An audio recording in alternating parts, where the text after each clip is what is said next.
Welcome back to Aurora's vlog and welcome to part 2 of Ina's story. The title, Filipina Shares Her Story Part 2. If you missed part 1, click the upper right corner to watch it first. Also subscribe to my channel if you haven't already, and let's get this video rolling. Pinapipili niya ako, anong gusto mo? Sasaktan kita o makikipag-sex daw ako sa kanya? Oh my God! Oh yun. my God! Tapos sabi ko, pwede ba huwag mo akong ganyanin ng ganyanin. At hinahanap ko yung mga dokumento ng anak ko. Tapos hanggang sa pumasok sa CR, lahat ng gamit ko sa CR, pinagbababato sa akin doon sa kwarto. May picture ako na yung mga kalat doon sa kwarto yung binabato niya sa akin. Tapos hanggang sa pinakikiusapan ko siya, kumalma. Sabi niya sa akin tinanong niya ako, ano ba talagang gusto mo? Sabi ko, gusto ko? Tingnan mo nga ang ginawa mo sa amin. Tingnan mo nga, mula kahapon hanggang ngayon, ang suot ko, ni pante, ni damit, wala ka nang mapalitan. Tapos tatanungin mo ako kung anong gusto ko. He burned everything? Wow. Tapos sabi niya sa akin, o siya, sige, pupunta tayo ng store, bibilang kita ng mga damit. Mayag ako kasi wala akong may suot Pumunta kami ng store. Unang pinuntahan namin Kohl's at saka Walmart. Binigyan niya sa akin yung 2 credit card niya. Nasabi niya sa akin, sunduin mo yung anak mo at bilhan mo ng mga damit. O di sinundo ko yung anak ko sa kaibigan ko at binilang ko ng mga damit. Ang sabi niya sa akin, kahit 10,000 ang ubusin mo dyan, mamili kayo ng damit. Ang ginastos ko lang naman doon, nasa unang pamimili niya sa akin, nasa 500. Binilang ko din yung anak ko ng mahigit na 500. Oh my God, did you went back to stay with him? How long did you stay with him? Nangyari yun, August 7, August 8, nandun ulit ako sa kanya. 8, 9, 10, 11, 12, 13 nang kumuha siya ng restraining order laban sa akin. What? Oo, kaya So, he's the one that hurting you, he's the one that abused you, but he's the one that ordered a restraining order against you. What the heck? He tried to make it believe that you are the bad one and he is the good one. Tapos sinigawan ako. Sabi niya sa akin yung, umalis ka dito! Pumasok mo lang ako sa kwarto. Tapos nung pagpasok ko sa kwarto, malipas siguro ko 30 minutes, may dumating na sasakyan. First time na nakita yung lalaki, pamangkin niya pala yun. Kung baga, gusto ko pa rin maayos. You want to make it right. Tapos yung pag-alis nila, nagulat ako. Pagdating yung restraining order lang dala sa akin. So you have to leave when they serve you the restraining order against you. Nasabi niya sa akin kailangan mong umalis kasi pagka hindi ka umalis, ikukulong ka. Sabi nung pamangkin, yung sasakyan niya daw pwede mong madala. Ginanon ako ng pamangkin Dinala ko yung kotse kasi binigay sa akin Ayun na, makalipas ang ilang linggo na nasa akin yung sasakyan, bigla na lang nawala doon sa parking lot. So he's got the other key.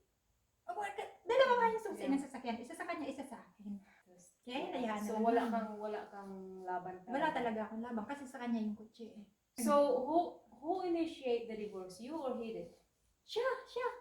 With all your experiences, what can you tell other Filipina who come to United States or any other country found out that their husband is abusive? How can you help them to get away with the situation? How can you tell them what they need to do?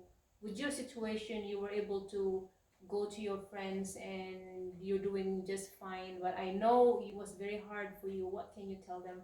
Para sa akin sa experience ko, para sa mga Pilipina, hindi lang sa Pilipina na gustong mag-move sa Amerika, lalo't fiancé, kilalanin ang gusto mo na yung totoo, mapapangasawa. Kasi the problem with this foreigner guy that they are so good at disguising who they are. You don't really know them until you live with them, because it's the same thing with my experience. My ex-husband was very charming. He was very happy. I cannot tell really when he was, when he was in the Philippines and when we started our communication until I came to United States. When I was living with him, that is when I realized that I can see his colors and who he is, who he really was. But at that time, it's just so hard to get away because at that time I have nobody. My question to you, did you have anybody to run to when times like you wanted to run away? Did you know Regina already at this time? mga Pilipina naman nakilala ko yung naging customer sa Home Depot. Yun wow, lang yung that's how you found out. Yun lang yung mga natakbuhan ko nung panahon na yun. So my question is, why when the abuse has started, why in the world you'd stay and why did you not leave your ex? Kasi unang-una na asawa ko pa rin siya.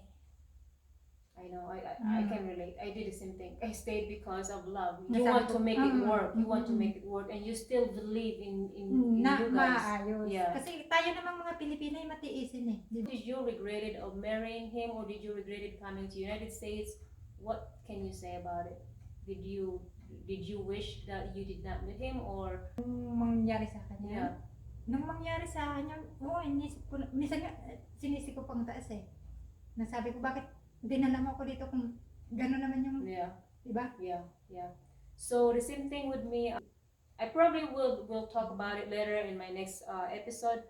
But in my case, I came to United States a year after talking to my ex, and then at that time, I do not know anyone. I was living in the remote area where I have nobody. It's probably like a mile or two before I know any neighbors.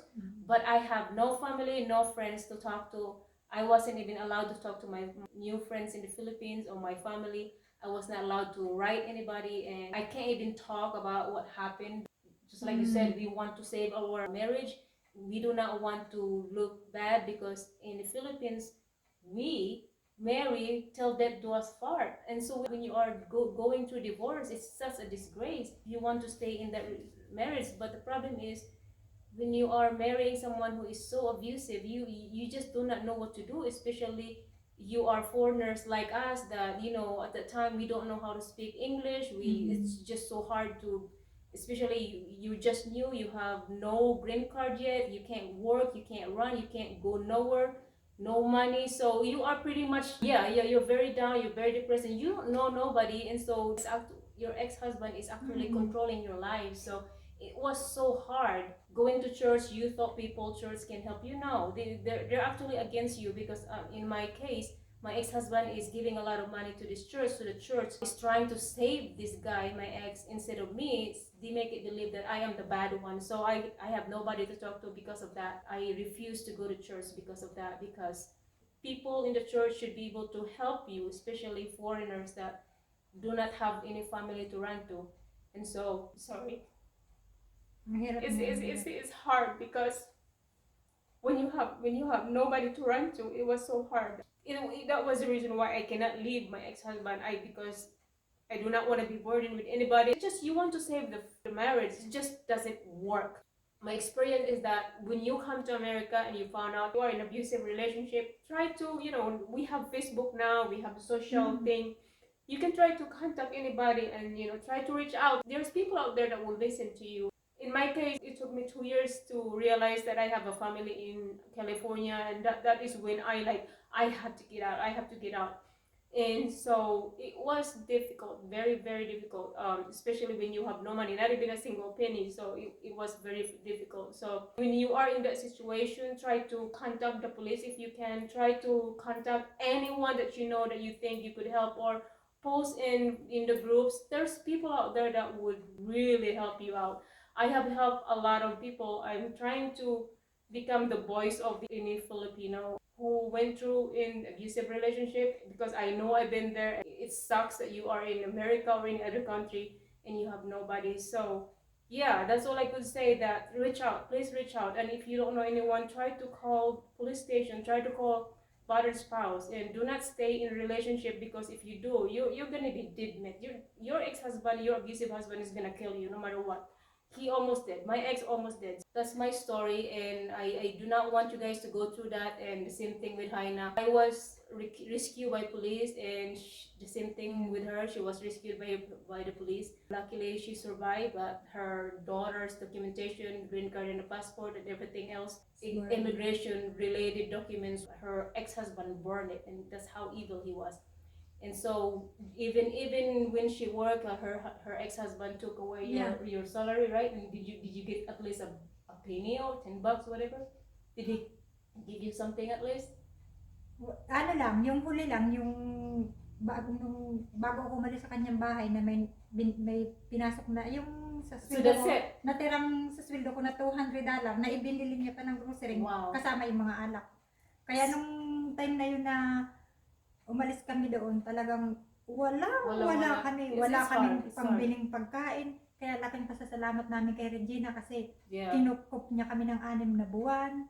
Wow. Libre, wala kaming binayarang tubig, wala kaming binayarang That's wonderful. kuryente, That's pati wonderful. pagkain, libre kami. Kaya Yeah. laking pasalamat ko din kay Regina It was- kasi kung wala siya, hindi namin alam kung saan kami Yeah, pupunta. yeah.